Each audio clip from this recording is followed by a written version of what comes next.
नमस्कार प्रिय बंधुओं, आज हम पितृदोष के बारे में पुनः चर्चा करने के लिए आपके सामने उपस्थित हैं। आज हमने 3 कारण खोजे हैं। पहला, पितृदोष का निर्माण कैसे होता है या पितृदोष किन त्रुटियों के कारण होता है।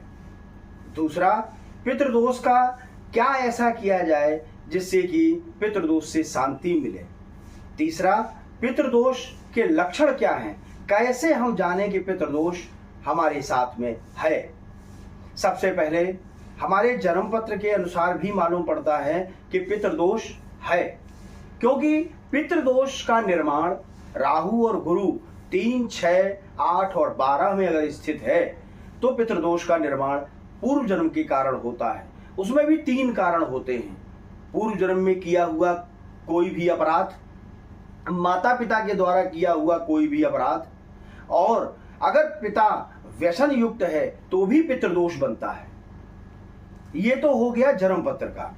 अब हम कह रहे हैं कि स्वयं के कारण भी पितृदोष बनता है।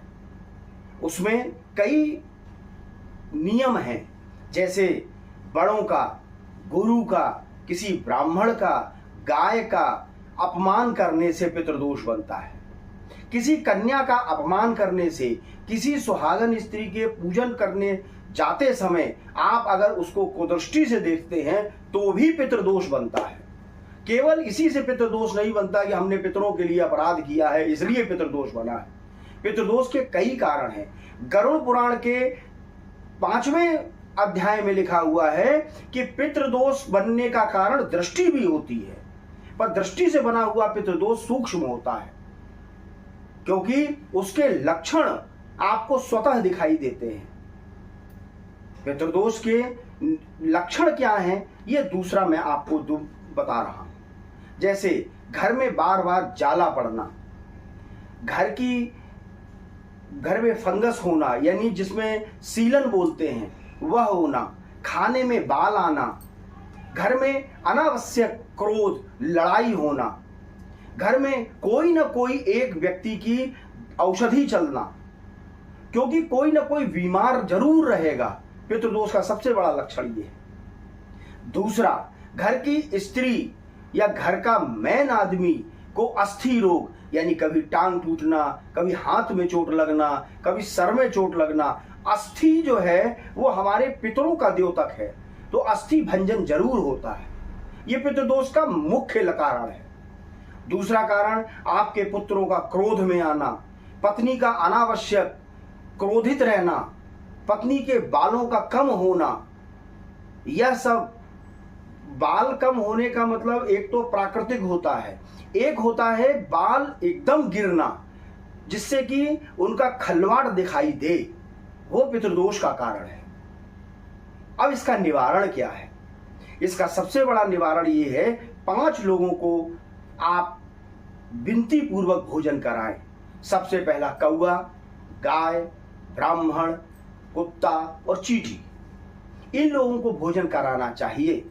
हमने पूर्व भाग में आपको बताया था कि सीता जी ने श्राप दिया था गाय को। भगवान राम ने गाय को आशीर्वाद दिया था कि आपके मुख से पितृ भोजन करेंगे। जयंत नामक जो इंद्र का पुत्र था, उसके पीछे तृण जब भगवान राम ने फेंका और उसकी आंख निकाली, उसके बाद आशीर्वाद भी दिया कि तुम्हारे भोज्य करने से पितरों को भोजन मिलेगा। क्योंकि भगवान या कोई भी सुहागन स्त्री या सती अगर श्राप देती हैं तो उसका आशीर्वाद भी देती है। चींटी धरती की स्वयं पुत्री है, इसलिए चींटियों को भोजन। स्वान 2 देवताओं का वाहन है, भगवान शनि और भैरव जी, इसलिए स्वान के मुख से स्वान आ जाए तो पितृदोष में, पितृपक्ष में किसी भी स्वान का अपमान नहीं करना चाहिए, कुछ न कुछ दे देना चाहिए। ब्राह्मण को भी शुद्ध मन से भोजन कराएं, सुंदर बर्तन में भोजन कराएं। स्टील के बर्तनों में भोजन नहीं कराना चाहिए, और प्लास्टिक तो बिल्कुल बेकार है, क्योंकि पत्तल में या पीतल की थाली में ब्राह्मण को भोजन कराएं और उनके संतुष्ट होने पर वैसे नए वस्त्र नहीं खरीदने चाहिए, परंतु जब पितरों के निमित्त हम खरीद रहे हैं तो नए वस्त्र ब्राह्मण को अवश्य देने चाहिए। अगर माता का श्राद्ध है तो भी ब्राह्मण को भोजन कराना चाहिए, भले आप उसमें जोड़े से भोजन कराएं, क्योंकि हमारे यहाँ पितृ जो है आत्मा पुरुषत्व स्वरूप होती है, न वो स्त्री होती है न पुरुष होती है। इसलिए प्राधानत्व जो है वो हमारे विप्रों का है। विप्रों का भोजन करा करके उनको प्रसन्न करें। इसके शुभ लक्षण क्या हैं?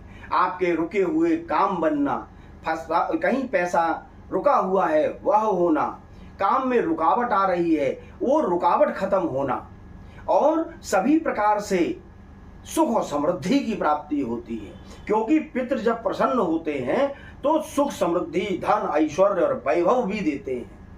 इसलिए अगर इन लक्षणों का, इन सब बातों का ध्यान किया जाए, क्योंकि सूक्ष्म है। सबसे बड़ी बात यह है, गरुड़ पुराण में लिखा हुआ है पितरों के लिए 3 कार्य अवश्य करने चाहिए। श्रीमद् भागवत